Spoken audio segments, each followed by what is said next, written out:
en ce qui concerne cette question de financement, le ministre, dans sa présentation aujourd'hui, a évoqué de nouveaux mécanismes de financement, des mécanismes innovants de financement de cette économie et ce partenariat public-privé qui devrait être réactivé. Comment, selon vous, sachant que ce sont des chantiers qui ont commencé depuis plusieurs années maintenant, est-ce que vous pensez que, effectivement, le fait que nous sommes en train de vivre ces temps difficiles et assez inédits va faire que ces chantiers vont être déclenchés et effectifs et efficients pour financer notre économie?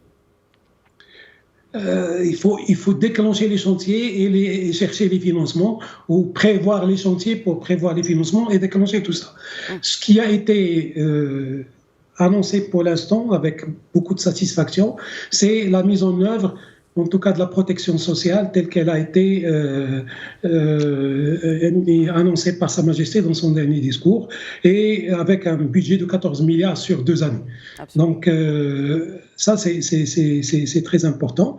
De même que peut noter avec satisfaction, même si ce n'est pas énorme, mais l'augmentation de 5 milliards pour les 2 budgets de l'éducation et de la santé et la création d'à peu près 24 000 emplois dans les 2 secteurs.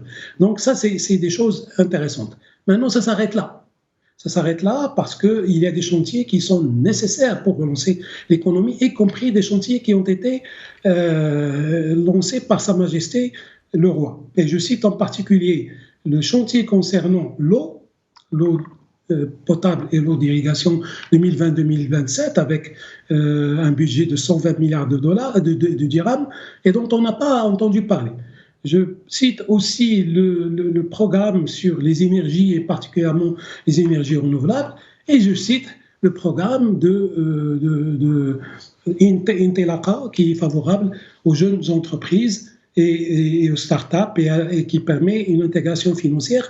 Ça, j'aurais aimé que la présentation du gouvernement, notamment celle de M. le ministre des Finances, dise qu'est-ce que ces chantiers, comme vous l'avez dit, vont devenir, parce que ce sont des chantiers structurants et des chantiers intégrés et des chantiers qui peuvent permettre justement de relancer la machine économique.